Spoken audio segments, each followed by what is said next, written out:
You're listening to Zap Night's Zap Chats, a monthly video game discussion. Hey guys, and welcome to another episode of Zap Chats. Yay! I'm your host Danny. I'm your co-host Kaylee, I think. I don't know if we normally do that for Zap Chats, but it doesn't matter. Now you know we're both here. Yay! So this is for September 2020. Oh man, guys, 2020 is almost over. Yay! I'm missing so many aspects of normalcy. I know. Like, it's so bad. We usually are going to see bands and stuff a lot this time of year, and we haven't done any of that this year. We did a few like super early in the year, but we haven't done any, since the lockdown started. And yeah, it doesn't look like it'll be back anytime soon. Maybe next year if we're lucky, but we do have a concert scheduled for November that hasn't been canceled yet, so I'm still curious to know if that's going to happen or not. We'll see. So, what have you been playing, Kaylee? Final Fantasy VIII, and I've actually been playing it on time, like a good person. Nice. Like a responsible You've been adult. keeping up with me, right? Yeah. Pretty much. I think for a while you were 5 minutes-ish ahead of me. We were like playing side by side. We weren't playing side by side, but like right, yeah. in our games, progress-wise. And now I think you're 5 minutes ahead. Yeah. Yeah, I think you were 5 minutes ahead for a while, and now I'm a little bit ahead. So, I mean, it doesn't. Where we are doesn't really matter. It's just fun to, try and keep pace with each other. As a chronic procrastinator, I start my games off right. I'll get like ahead for a while, and then I'll stop playing because I'm so far ahead. You're just so far ahead, and then pretty soon I just kind of creep back in. that like last week, I'm like, I've got to beat the game. Well, you see, I have the advantage because I schedule my gameplay. So because I play on Twitch so much, and for you guys who don't know, I play on Twitch almost as many of our games as I possibly can. Sometimes I skip some games depending on what they are, if I have the equipment to play on Twitch or not.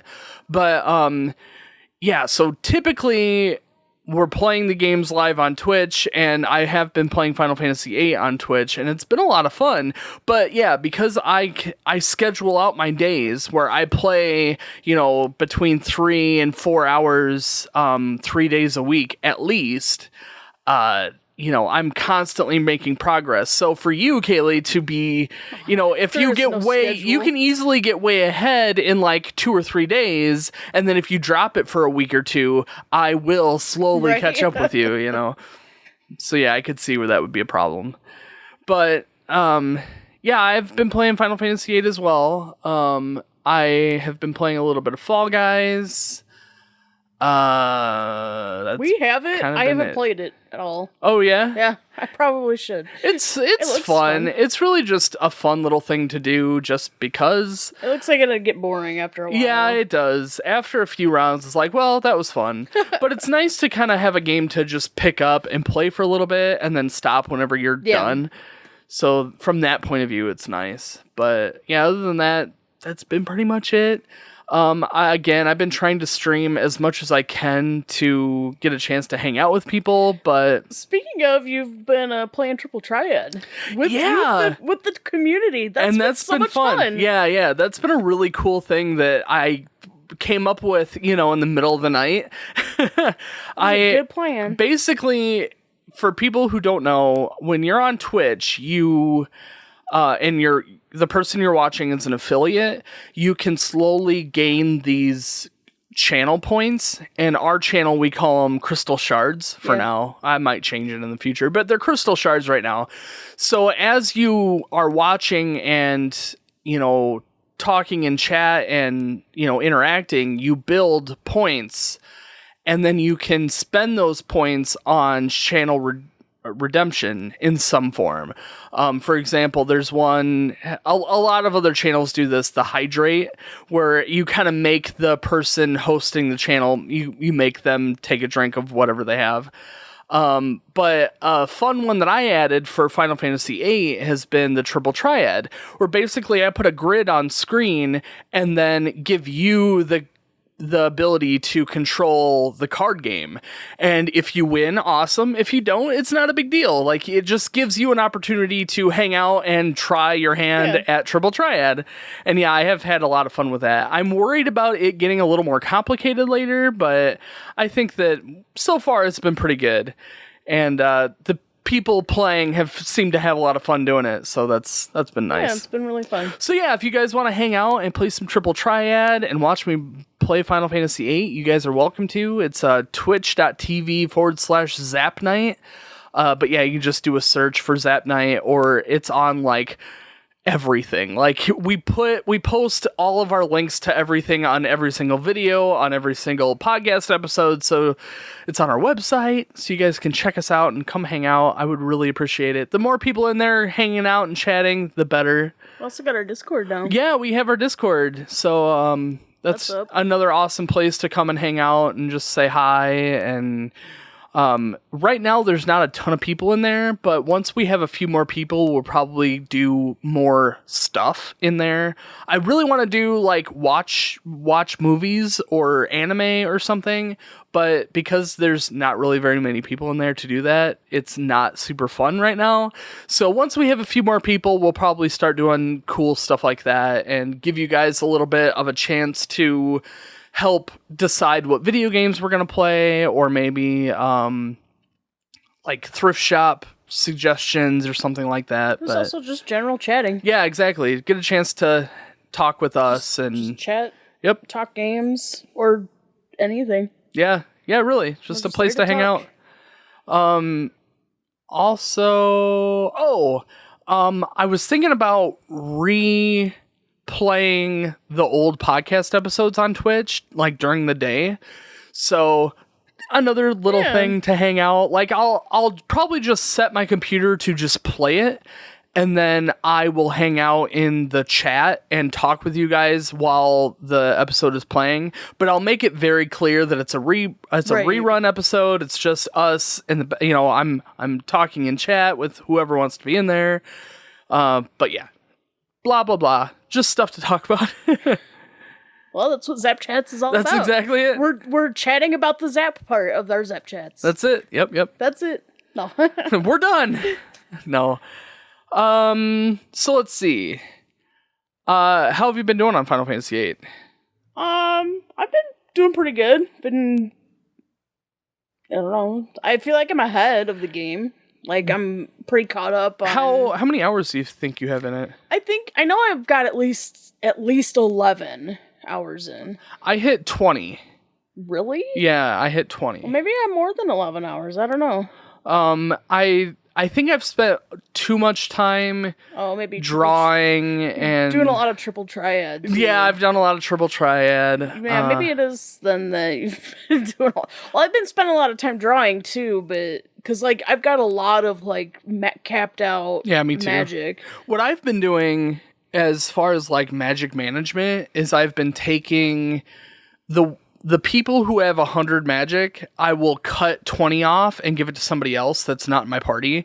So, like, I constantly am skimming off the top a few so that... Everyone can be drawing. Everyone can draw anything just to kind of keep it rolling, keep magic stocked. Because you can change your junction around. You can do the junction swap, and essentially it will take all of your magic and everything from one character to another, which is really nice for these characters that are constantly jumping around.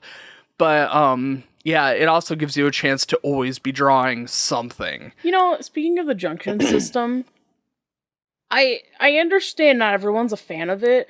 I don't think it's that hard to comprehend. It's not hard to comprehend at all. Plus, you get the chance to do the auto junction too, where it just does it for you. And that's what I've been doing. Like, I've just been auto junctioning, and it's set. They walk you through it. There's an obvious button for a tutorial if you need help. And it seems like a lot of people don't. I think it's a more interesting option than learning your abilities and learning. I mean, you get your like limit breaks and stuff, but I think it's just a good alternative to like you don't have magic points. Like it's just how much magic you've drawn. I like the twist of It definitely is a different take to the traditional Final Fantasy. It. I feel limited though on what I'm able to do because you're only given 4 action slots. Oh, so I like see. you have your attack. Everybody has an attack, but then you can equip, magic, GF, draw, card. There might be more, but you're only given 3 of those options that are optional. So like you don't, you have to balance that well, which is a part of the strategy, but it also feels limited to what I'm able to do. I can see that. Yeah, I've run into that a few times. I also am a little disappointed that there is no equipment because essentially your junctioning is your equipment, which again is fine, but it just feels like you're missing something. I'm missing that. Yeah, I'm missing going to the next town, buying the newest equipment, and trying to, build money that way. Where now, literally, I have no reason to stop into the stores at all because I don't need potions necessarily because I have all of the drawn cures and curas and life, and I have everything that I need. I don't really need to buy anything. I guess I just always associated it as I mean this isn't the podcast for this game to be fair, but like you have your opposing country, like they have actual equipment, like the guards all have their armor and stuff, and I feel like that maybe they're trying to get that it's a specialty thing for like the seeds, you know what I mean? Like which not that it's limited to just seeds, but like, they're more GF heavy, which is what you need for junctioning. You need your GF, and I feel like maybe that's why they don't have as much armor because they have their junction system. That's I don't know. Interesting way to think about it. I don't know the Final Fantasy VIII lore quite as much as I do many of the other Final Fantasy games. But I feel like that the GF system is heavy in the lore, but like we haven't explored it at all. So I don't know if that's something to come or what, but like, you are introduced to the game and then you go and fight this GF in the fire cave, which ends up being Ifrit. And they don't really explain more than that, It's just funny. If memory serves, I think they do eventually. Do they? But I think it's also one of those things that you gotta really pay attention to. You gotta hunt for, maybe. But yeah, but we can save that for the podcast. Right, yeah. This is just talking about our first thoughts of the game, I So what you're saying essentially is there's still a lot of questions. Yeah, there absolutely is. I mean, what's going on with the sorceresses and what's going on with Laguna. Like, I know the story, so I kind of have a general idea of how things are going to play out, but it's fun to see it. I don't know, I feel like doing it for the podcast, and I felt this way with multiple games that we've played in the past. I'm really focusing on the game this time, trying to get it right. Yeah. And I'm absorbing more of the story that they're trying to tell me, and this time around I feel like the mysteries are still there, even though I know where they're going and I understand like Laguna, what you're experiencing in the dream sequences is Laguna from the past or whatever, but like I'm enjoying this, like, what is this Laguna story that they're trying to tell me? Because I never really got it before. And we've talked, last time I played Final Fantasy VIII was like a while ago, like more than 5+ years ago. And when I played it, I just like plowed through the game trying to get the story, and I still don't feel like I got the story. You were trying to just get it out of the way. Yeah, probably. I was, because I was playing all of the Final Fantasy games, and I kind of shoved Final Fantasy VIII under the rug. And this time around, I'm buckling down. I'm playing it the way it's meant to be played. I'm fully enjoying the battle system. I'm fully enjoying the story, and I'm excited to see what the rest of the game holds. What I'm finding interesting is it's also been a really long time for me since I've played 8. But I did play 8. The last time I played 8, I really sat down and absorbed everything. I'm still doing stuff I have no memory about. 0. Yeah. Do not recall any. Like, I'm like, this is new. Was this always here? All that kind of stuff. Has any part of the game bugged you yet? Like, as far as story and stuff? Not necessarily story, just like in general. Like, maybe the story has bugged you, but I mean, just like, has there any part been like, ugh, this is terrible? I have one in particular that I want to talk about, but I was curious what you thought. Not so far. I'm kind of irritated with some of the characters. Oh yeah, but me too. I'm waiting for like character development, I guess. Yeah. I am playing the remastered edition, and I'm very upset. I am seeing things all the time. Like, so there's a part where your main character falls, and he has to like side crawl off of his beam. Yeah. And he gets to the end and just disappears. Just He does that in my game too. Does he? Yeah. Oh, see, I'm also at the mercy of trying to figure out what was in the original, what wasn't. There's a lot of that. I'm like, was this how it was in the original? But like the backgrounds, they took I realized they had to rebuild this game, but they did it so badly. The character models, beautiful. They really are beautiful. They butchered how they took they cut corners. So some of the NPCs are static. They don't move at all, and they're still pixelated. At one point, I walked up to someone to talk to them. It was a static person. So it may as well have just been a statue. I was talking to it. It looks really freaking confusing. Like, Yeah. it's pretty bad. And there's just like little things that you're like, oh, this is probably a problem with the two different, like, this probably wouldn't be like that in the original. Yeah. I can't it's say upsetting. I've noticed that. There are a few characters that just kind of like sit, but they don't seem any different than any other RPG that I've played of this era. I mean, there are characters that just stand still, but when you talk to them, they kind of have a bounce to them. Yeah, this is a static person. Yeah. It's part of the background. You can tell it's part of the background. I'll have to show you later. Yeah, that's weird. It's pretty bad. You can just tell that they've cut, like, some of the NPCs have been redone and the others are still static pixels. I mean, it's bad. You can tell where they've cut out places so you can see, like, there's a balcony at one point, and they like cut out the balcony of the background so you can see them walk by. But it's so freaking obvious. Yeah. Which, I mean, what can you do? But on the other hand, it's like, why? You don't feel like that is a high enough quality product to be putting out there? It's like, I realized they had to rebuild it, but like, to remaster it and just kind of be like, here is what we've got, our best. The correct way to have done it would have been to use the rebuild infrastructure as your base. And then, like they did with the character models, where they made them look nice and clean, you're going to have to contract out somebody to redo the backgrounds as well. And that would have been the correct way to do it. You know, yeah, spend the extra money to make it look really good.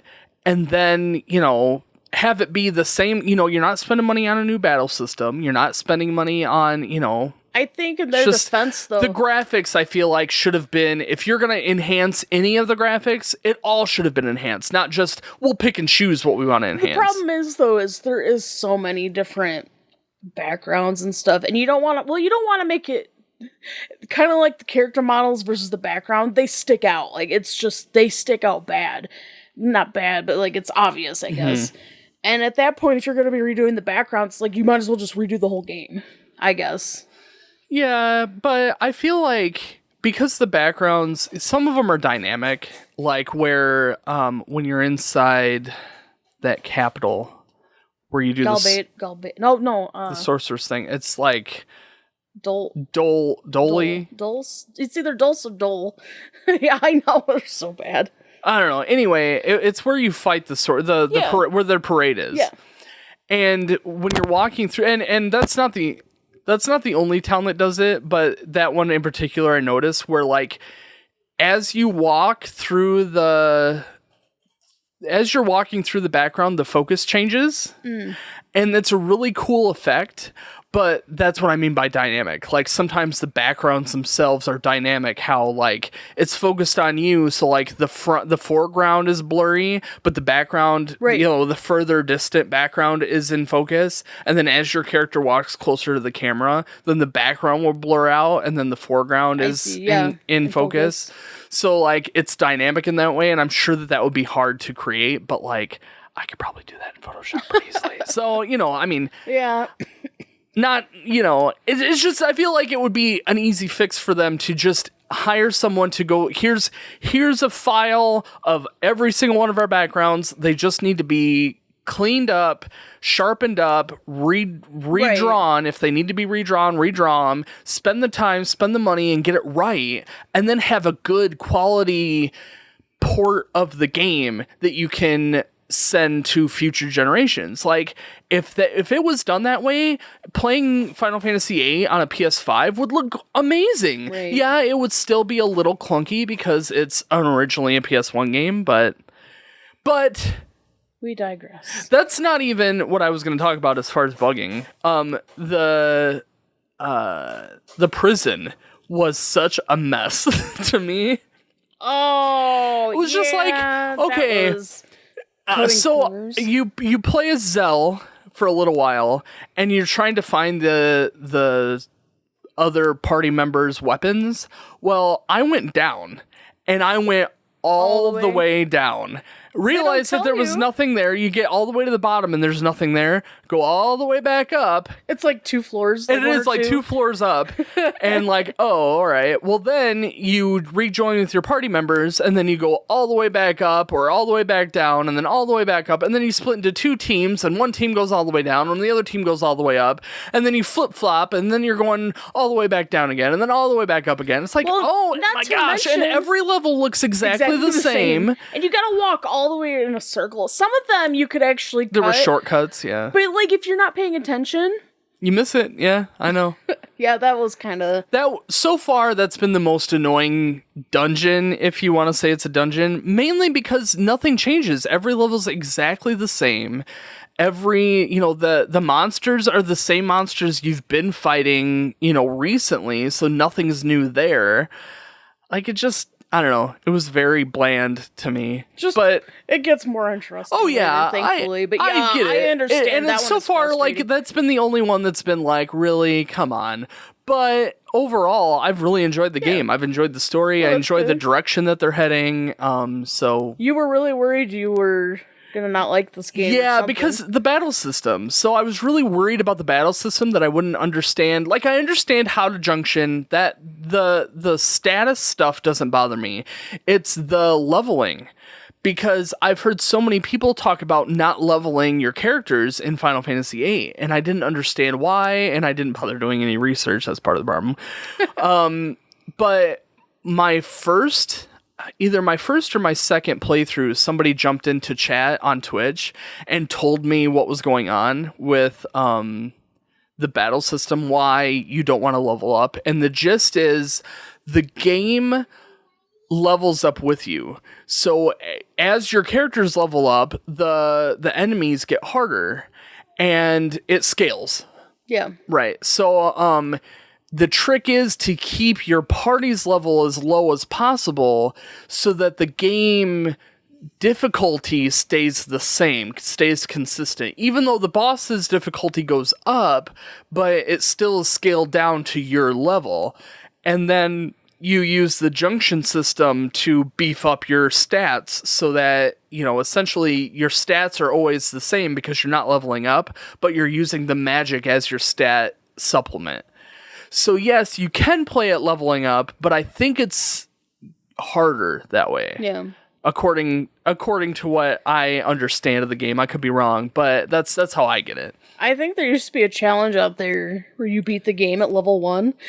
Yeah, I think the PlayStation version, like the PS4 port, or maybe the Steam. Anyway, they have a reward or a a trophy for keeping your party under level 5 or something like that. So, it is a thing that and it does, the more that you play, the more you understand the game is kind of built for that, because things like bosses don't give you any experience points, which is interesting to have that built into the main game. So like, it's almost like they planned to, try not to level up this time. Yeah. But I feel like there's no point then in fighting enemies.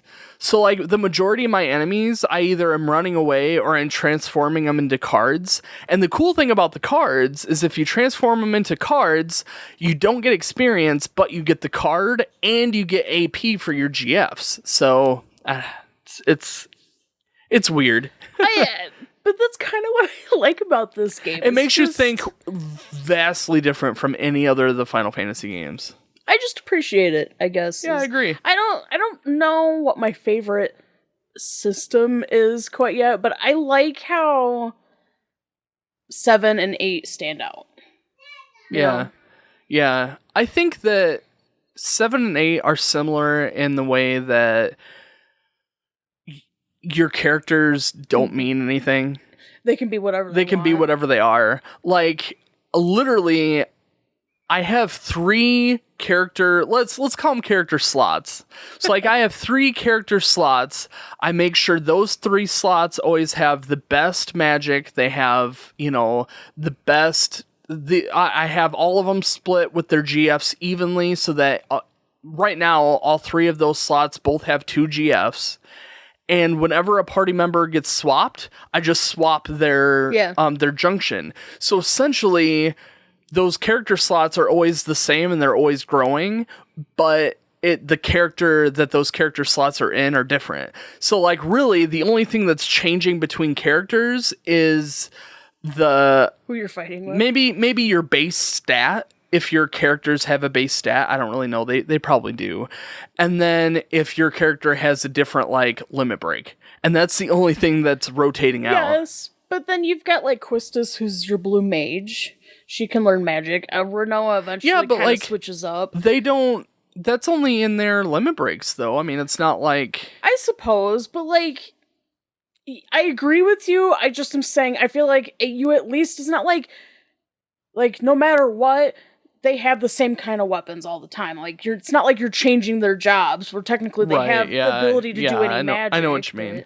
I guess technically, if you wanted to keep it that way, you could just be, okay, this person is solely focused on white magic. You could. If you really felt inclined to. Maybe some people do, but like, when it's just you sitting there drawing all the time and then giving it to every person, then...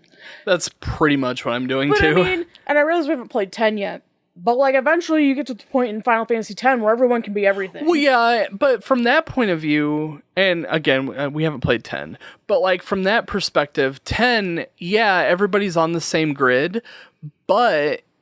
they all have different starting points, and that starting point changes everything. So, like, Lulu's starting point is in the Black Mage section. So, like, she doesn't have a choice but to be Black Mage for a while, and then you kind of can give her... You can send her in the White Mage direction, or you can send her in a different direction. So, from that perspective, you're right. They can be in all of them, but because of their starting position, where... Final Fantasy VIII and Final Fantasy VII both kind of had this, like, they have the one weapon type, and that's the only unique feature about them. So, I don't know. It doesn't really matter. It's just... No, we're just chatting. I know. So, going back to your complaint about the remaster... Let's talk about Final Fantasy Crystal Chronicles a little bit. No! I know. I know. Full disclaimer, I haven't played Crystal Chronicles. I haven't. Did you play the demo? No, I didn't play the demo. We could play it if you wanted to, but I haven't played the remaster. I have played the original, so I know what I'm talking about. I've watched the game played, and I've read enough about it that I feel like... my point of view is justified. Spill the tea. But I haven't actually played it, so I don't know firsthand what the game is like. Start from the beginning. So yeah, the story of me wanting to play Final Fantasy Crystal Chronicles Remastered. We were all on board with it. So excited. The concept is so great because Crystal Chronicles is made to be this multiplayer game. Not necessarily MMO style, but like the original was designed so that you sat down in your living room with 4 friends, or with 3 friends, you and 3 friends, to play this game. And those friends could kind of be interchangeable to some degree, but you still had your party. And then you just invited your friends over from day to day, and you continued the story as a group. So transferring over that, and I'm not going to go into the details about the gameplay, but transferring that to modern day technology, the concept is great, where you can play with the same 3 people on a daily basis, where you all go on this adventure together, just like the original. And then Square Enix was like, no, let's not do it that way. So, okay, from a concept point of view, it was amazing. And they announced that they were working on this. I was stoked. I was over the moon excited for this game. And then they were talking about pre-orders. And, that time came. First off, it got delayed. And then it finally came back around again. And then it was up for pre-order. And we all found out that the pre-orders were digital only for the entire world, except for Japan. So I'm like, no problem. Right? Because typically the Japan games are the same game, even though it's physical. It's usually the same game, but you just pick your language option. Well, then come to find out that the Japan game, you can't pick your language option. And here, Japanese. I had already gone and pre-ordered the physical edition for us. Yeah. And, then word came out that you don't get to pick your language. So, there's no point in keeping these games. So I canceled my order for the pre-order of the physical Japanese edition. And I thought, no big deal. I'll just order it digital when it gets released. The release date came and word started filtering out through the channels about how terrible this was. And I'm like, no, we're done. We're not even going to play it anymore. Because the slot that we were going to start playing Final Fantasy VIII was going to be Crystal Chronicles. We had moved everything around to make space for Crystal Chronicles because we were so excited about the game. And then it came out and now we don't want to play it anymore. Well, we even contemplated just buying one game and play, because you could play multiplayer in only your region, which sucked for me because I had people I could have played with. Right, and that was the other big problem, was that depending on what region you're playing in, the people in that region, or aka that server, so the North America has a Square Enix server that we'd be playing out of, but they don't talk to each other. So there is no playing with people in the UK or playing with people in Japan, which is really frustrating because a lot of us have contacts overseas. But then on top of it, if let's say that I went to play on your game, my friend from what I've heard, it might have changed since then, I don't know, but my friend code our codes to match up would only last 30 minutes. Oh, really? I didn't know about that. And it doesn't progress my game. So if we advance through a dungeon, I don't advance in that dungeon in my game. Right, and that was the number one reason why we decided against playing it. Because there is absolutely no reason for us to play the game. So me and you, and then we had 2 other people on the line to play this, and we would have had to have played the same game 4 times to be able to make progress with all of us. And it's just not worth it. It's not right. As you remember, some of those dungeons are freaking long. Yeah, they are. And, it's dumb. Now, we did kind of throw around the idea of having my game would have been like the main game, and I would stream it so that, all of us would get the opportunity to experience to experience the story, but we would just be pretty much playing on my file, but whatever. But it just was so dumb. The way that they had things this way. Exactly. A lot of people that I had been talking to were so excited. We canceled our pre-order, like you said, which sucks. It really sucks. Yeah, I was really looking forward to this game, and it seemed like as the closer it got, more bad news. Yeah, and that's exactly it. Anytime I would see any news about Crystal Chronicles, I already knew it was bad news. Or every time I'd just get more disappointed, more disgusted. It's like, I'm done. I'm not even. And I feel like that Square Enix, in particular, I don't know about other companies, and I'm sure that this holds true with a lot of different companies making remasters and HD remakes and whatever, but I feel like Square Enix has been so lazy with this. And there's no reason for it. Just pump a little bit more money into it, make it look amazing, and people will want to buy it. They pushed out an announcement that they were fixing stuff. It was just bugs. Yeah. They didn't even address all of the problems. That's because the problems that we have with the game, they're not going to fix. Because it would be an entire overhaul of the entire game. There'd be no way. And I understand why they did it this way. What they were aiming for was me as a player, I'm playing the game and progressing the story. If I get to a dungeon and I want help, I can send out a beacon saying, hey, I need help with this, and my friends can join in or random people can join in, and you go and take down the dungeon. And then all those people that you're playing with, they have their own games that they're progressing with as well. So I understand where they're coming from, but from a perspective of playing the original and wanting that experience again, it wasn't going to happen. And there was no point in playing the game if we're not going to get the experience that we're expecting to get. It was so disappointing. It was really disappointing. Well, and we really have been looking forward to it since, November last year? Oh man, it's been a while. Whenever it was announced, and it's been a while. I remember being excited about it, though.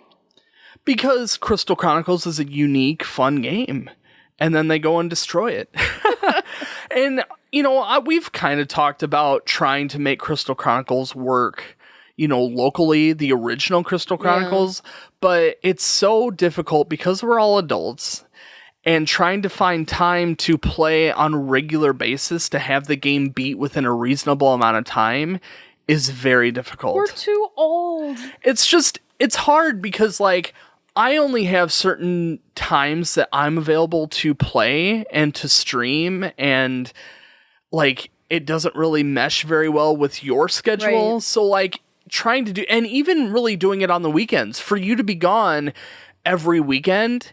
Well, and it's a long game. Difficult. Yeah, it's about 30 hours. So to play every single weekend, it would probably take us, 5 weekends to do, and It that's a lot of time to be away, and you got to deal with a child who you may not necessarily be able to leave with your husband, or and him being here would just stir, and it's unrealistic. At this point. Yeah, it is, and that's kind of what we were hoping with Crystal Chronicles, the new remaster. And that's what would have been awesome, is that we could have all kind of gotten on, in the evening, and I know, but it just doesn't work. Just doesn't happen that way. I have contemplated trying to figure out, and I'm sure I'm not the only one to think about this, but try to figure out how to do it emulation style, where essentially you would remote into my computer and you would control one controller, and I would control another controller. We have not talked about this, and I thought about that. I wondered if that would work at all. The theory is great, but I don't know. I'm no developer whatsoever, so there would already have to be tools in place to be able to do that, but it's possible. I don't see why it wouldn't be possible. I just don't know how it's done. So yeah, something to think about. I could look into it. I'm sure that there's a way to emulate that, but the problem is you've got Game Boy screens that you got to deal with, and that's part of the issue. My computer's powerful enough to be able to handle that kind of computing, but I just don't know if it's been designed to be able to handle that. If they had just done it right the first time. I know, it's ridiculous. And we were pulling out hope that maybe eventually these things would be like ironed out and fixed. But yeah, you're right. I don't think these things will be. I think They're the not problems. changing these things. I think the problems are too big that they're just not going to. It would be. They would need the games. It would back. cost. It would cost too much for them to completely overhaul the game to fix the problems that we have with it. I guess, but like 90% of it was all digital. I know. Well, and I'm not saying that they couldn't fix it with a patch. I'm just saying that the manpower that it would take redesign it. I mean, look at how they are with Final Fantasy VIII. The last thing I want to do is pour more money into it. But the funny thing is if they do that, they would get all of us to buy it. I would buy it. That's the thing, like, I have a love-hate thing about ports. Because, like, Chrono Trigger has been ported to death, I feel like. For an example. Well, Final Fantasy VII is on, like, literally every system. And it's great that it has all those options, but to me it's just like, buy this again, but for this screen. Well, buy it again, but for this screen. Yeah, I felt that way with Crystal Chronicles, the physical edition, because I really wanted to have a physical copy of the game, but then I was upset that it was Japan only, so I was just going to buy it anyway. Well, then it's like, well, you can't buy it in Japan because you're not going to be able to understand it. So I was really reluctant already to buy the digital edition because I have this feeling like if it does well, they could re-release it for physical in the US, and then I'd be buying the freaking game again. And I don't like doing that. There's no reason for me to buy the digital edition and then turn around and buy the physical edition 2 months later. It's just stupid. So I don't think the game did very well, so I can't imagine they're going to do a physical edition. But if they did, it's one of the things we talked about. It was like, they did us dirty then. You know what I mean? Like, yeah, that would be exactly. Really... And they know that the fans who wanted this game they would buy it again. Are buying it day one, and they know that half of those fans at least are physical collectors, so they're going to buy it again. And it's just... You did me dirty. It's annoying. It's sad. It's 2020. I know, it is. The curse of 2020. It's just been tough. Bad year. Oof. It was supposed to be the good year. I know. But, I mean, that said, there is some really cool stuff on the horizon coming from Nintendo. They just had a Nintendo Direct. Have you seen it? I haven't, but we pre-ordered the stuff. Oh, yeah? So, I don't remember exactly what they announced, but the biggest thing was that they are doing this 35th anniversary of Mario. And first off, that makes me feel pretty old. And second, no, it's great. They're doing all this fun stuff for it. So they kind of teased that, they had Mario All-Stars came out for the 25th anniversary. They redid Mario All-Stars for the Wii. But this time around for the 35th anniversary, they have Mario All-Stars, but they're doing this 3D edition where it is Mario 64, Mario Sunshine, and Mario Galaxy in one cartridge for the Switch. Oh man. Yeah. And the cool thing is, I feel like Nintendo has done really good with their ports of their own games.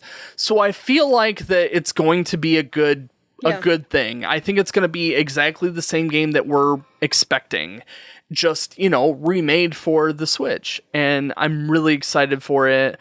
I pre-ordered it also. Yep. Mainly because the pre-orders for that game was physical limited.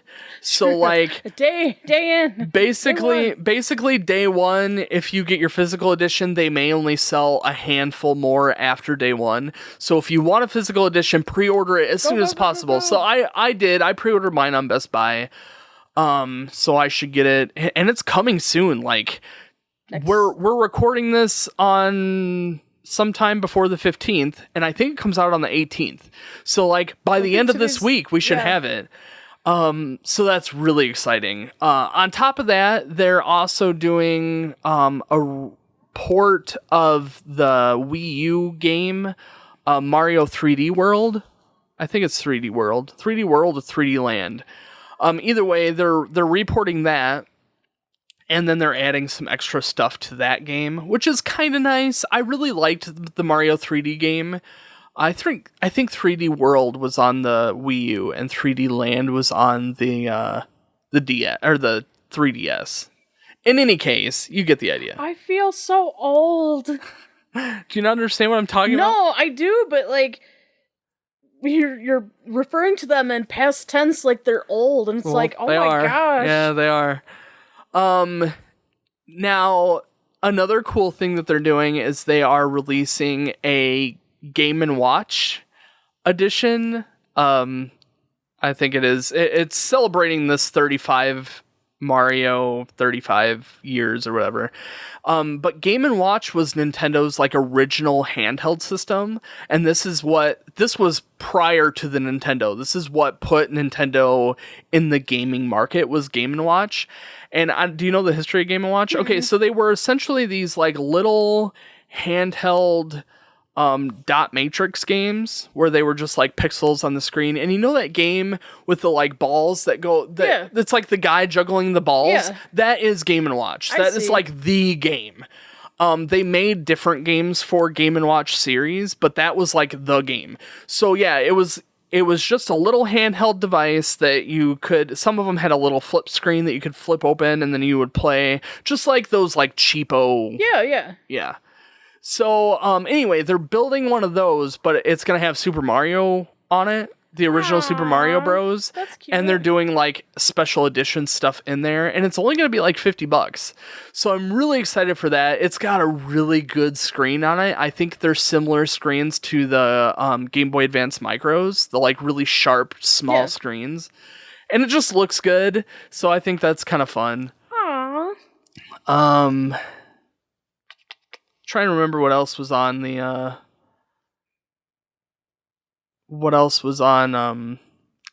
the Nintendo Direct, but I think that was the highlights. Those three things from my perspective were the highlights.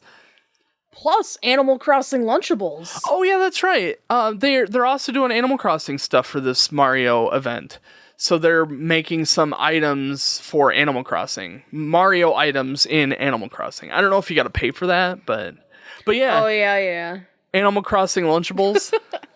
I can't remember the last time I actually ate a Lunchable. Me either. It's been a while. I liked the nachos. I liked the pizza. Yeah. Pizza was the best. It didn't taste that great. It didn't, but it had a very specific taste that it was like a lunchbox pizza. Well, it wasn't even really pizza. It was like an oversized soggy cracker that you would put sauce and cheese and maybe some tiny pepperonis on, and it was like cold cheese on a soggy cracker. Kids will eat anything. But yeah, I mean, it had its own, it was a very specific flavor. So like if you're craving that flavor, that's what you would go and get. Like there's nothing else to substitute that. And if you slap a Mario on the front, or Animal Crossing in this Cha-ching. case, yep, that's all it takes. And there's a code somewhere on the box.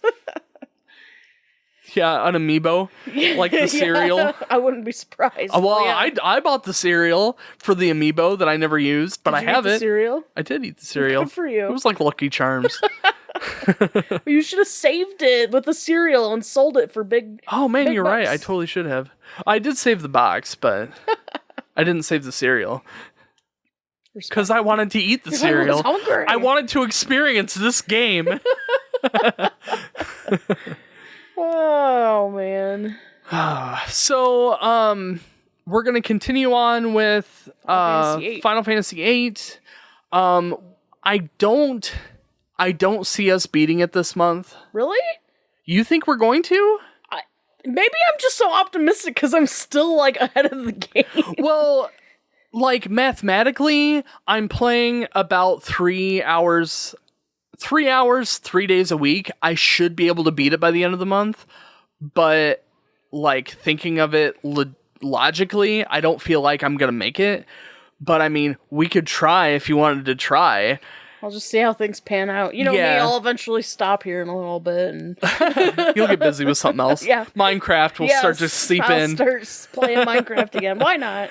No, but if we don't review Final Fantasy VIII this month, we'll probably do it. We'll definitely do it next month, but we'll probably do something else small for this month's playthrough. So we've been throwing around the idea of doing like Bee Simulator, or there's a bunch of other like indie games that are small and short. But bees. Gris is one of them that I've been really wanting to play. So I don't know if we're going to stream that or not, but we'll definitely sit down before the end of the month to play something quick to kind of fill that time slot for the next podcast episode. So Yay! Yeah, so we got plans coming up. We got stuff that we're doing. I kind of am planning on jumping right into Final Fantasy IX after Final Fantasy VIII. We'll see, but that's kind of the plan. And then I think after Final Fantasy IX, we'll probably take a break and play something else for a little while. You don't want to play Final Fantasy X? I do, but I'm so nervous for Final Fantasy XI. Oh. Final Fantasy X is a really great game, and I'm so excited to play it again. But yeah, it's... I'm not excited for 11. Yeah, well. But at least that one... It helps to have more friends involved, but if we don't, we should still be able to beat it, just the two of us, or whoever else we find while we're playing the game. But I have no idea how it works. I've never played an MMO before, so I have no idea what to expect. But I'm sure we'll make it work. But yeah, that's for next year. I'd say at this point, it's 2021's problem. We'll be lucky if we get Final Fantasy XI in probably the end of next year. It'll be the second half. We'll be lucky of next if we year. get through 2020 at this point. I know, right? We might have an apocalypse before the end of the year. There's still time. There's still time. There's still time for Sephiroth to summon that meteor. All right.